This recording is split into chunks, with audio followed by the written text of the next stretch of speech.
This video is going to go over numbers 10 through 13 out of your Algebra 1 review packet. Starting with number 10, evaluate this problem when n is equal to -11. Remember what an absolute value is. These absolute value bars means it's actually the distance a number is from 0, which means a distance can never be negative, right? So whatever is inside of that absolute value, when you evaluate it, it becomes positive. Whatever's on the outside does not get affected by it, so keep that in mind. I would start by substituting in what n is. So keep the -2. N is actually a -11. Put that on the inside, plus the 5, and then the absolute value bars close. When you're simplifying, start inside any grouping symbol, parentheses, absolute values, sometimes even a division bar is a grouping symbol. That's that first P, and please excuse my dear Aunt Sally. P doesn't just stand for parentheses, it stands for any grouping symbol. So -11 plus 5, start with that. -11 plus 5 is -6. I have more of the negatives. And then I have this -2 on the outside. Remember, when you don't have an operation written between a number and a grouping symbol, it's actually multiplication. It's there, it's just hidden. So this is really -2 times the absolute value of -6. The absolute value of -6 is a +6, because remember, an absolute value means the distance a number is from 0. So if I'm asking what the absolute value of -6 is, I'm asking how far is -6 from 0? It's not going to be a negative distance, it's going to be 6. 1, 2, 3, 4, 5, 6. And then I have the 6 times a -2, which is -12. Your answer is D on number 10. Okay, the next problem looks pretty intense. Remember with simplifying, you always start on the very inside of any grouping symbols. So I look for the inside of the inside. I see the parentheses here, but even within that, I see another grouping symbol of this absolute value. So let's start with that orange that I highlighted. Let's start on the very inside of the inside. Keep copying everything else down until you get through the problem. So I'm not going to do anything with the 2 yet. I'm not going to do anything with the parentheses and the 13 minus. I am going to do something in here. I'm going to add those. Keep your absolute values. -11 plus 2 is -9. Keeping this parenthesis, I'm keeping this minus absolute value 10 minus 7, absolute value squared. Okay, now I can do the absolute value. That's the next thing that's inside of my parentheses. So this is 2, parentheses, 13 minus the absolute value of -9. Well, how far away is -9 from 0? It is just 9. Remember, though, that this minus sign is on the outside, so it stays on the outside. It's 13 minus 9. And then minus. You can start to evaluate this, too.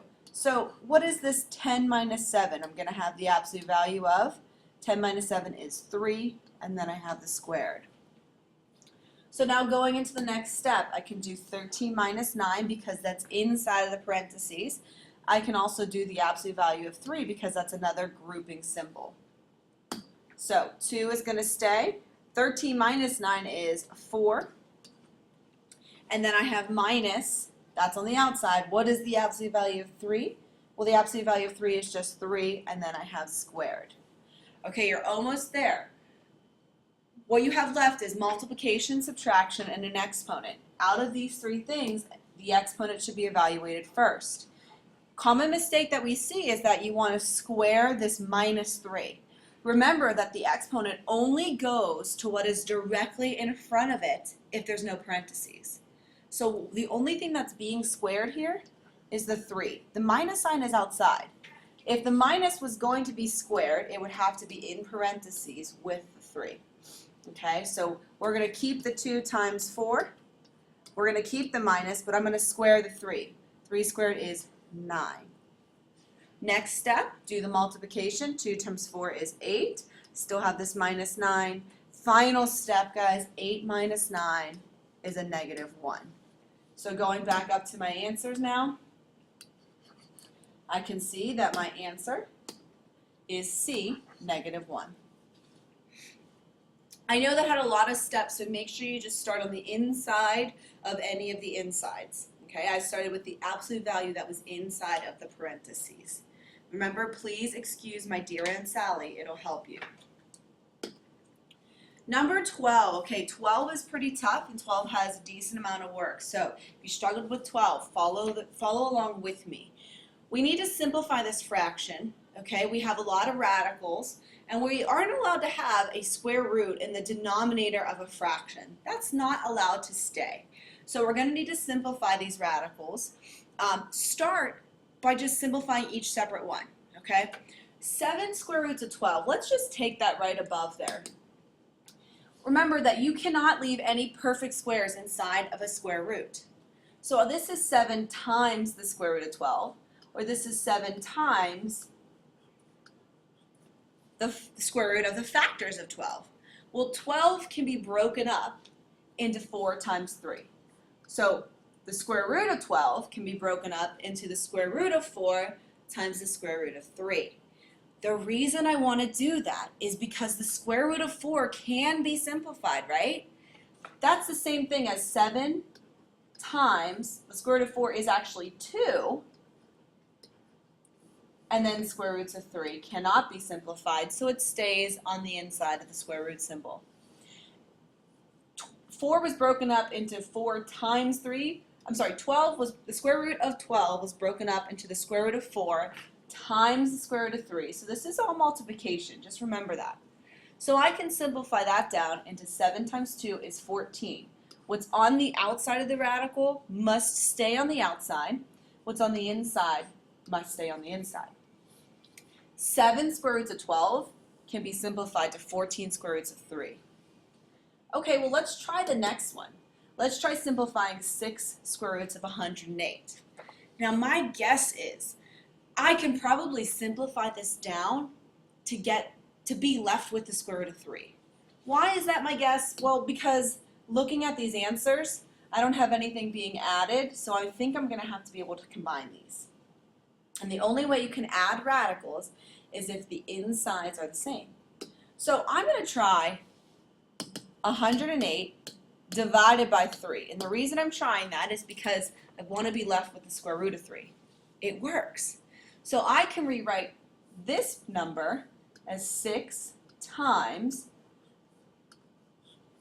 instead of writing the square root of 108, I can split that up into the square root of 2 factors. I'm going to put the square root of 36 times the square root of 3. Let me double check that. 36 times 3 is 108, so I didn't change the problem. Those are the same thing. Why did I choose those numbers? Because now I have a perfect square that I can evaluate. The square root of 36 is 6. So I still have a 6 here. It's still multiplication. The square root of 36 is 6. And the square root of 3, I cannot simplify that. It is a number, but it's an irrational number, and I would have to use a calculator to get it. So now I have this plus 6 times 6 can be multiplied because those are on the outside. 36, it stays on the outside. And the square root of 3 has to stay on the inside. And this is all over the square root of 2. 2 does not have any perfect squares on the inside, so I have to leave it. Now looking at your numerators. These are like terms, or like radicals. It would be just like having 14x plus 36x. Well, how would you add those? If you have 14x plus 36x, you would add the leading coefficients and keep the variable, right? So I would have 14x plus 36x, that would give me 50x. Well, in your problem, you have the square roots of 3. So 14 square roots of 3, and then you're adding 36 square roots of 3. It's going to give you 50 square roots of 3. These are just like terms, okay? They're like variables. All divided by the square root of 2. Okay, so, I'm sorry, the square root of 2. So we're almost there, okay? We've almost finished this problem. But we're not allowed to leave the square root in the bottom of the fraction. And notice, none of these answers are fractions. So we have to clear that denominator somehow. Remember, with fractions, you are allowed to multiply by something that is equivalent to 1. Meaning, as long as you multiply the top and the bottom by the same thing, you're not really changing the problem. So you can always multiply by whatever square root you have in the denominator. Whatever you put on the bottom, so these should match, and I'll show you why in a second, whatever you put on the bottom can also be on the top. It has to match because this is just really 1, right? And I'm allowed to multiply by 1. That didn't change the problem. Okay, perfect. This is called rationalizing your denominator. So now when we multiply, remember the square roots can be multiplied together. Whatever's on the inside can stay on the insides together, but whatever's on the outside has to stay on the outside. So this is just going to be 50 square roots of 6. Where did I get 6? The square root of 3 times the square root of 2. Those on the inside have to stay on the inside. Over, these are both on the inside, so you can multiply them and put them on the inside together. Square root of 2 times the square root of 2 is the square root of 4.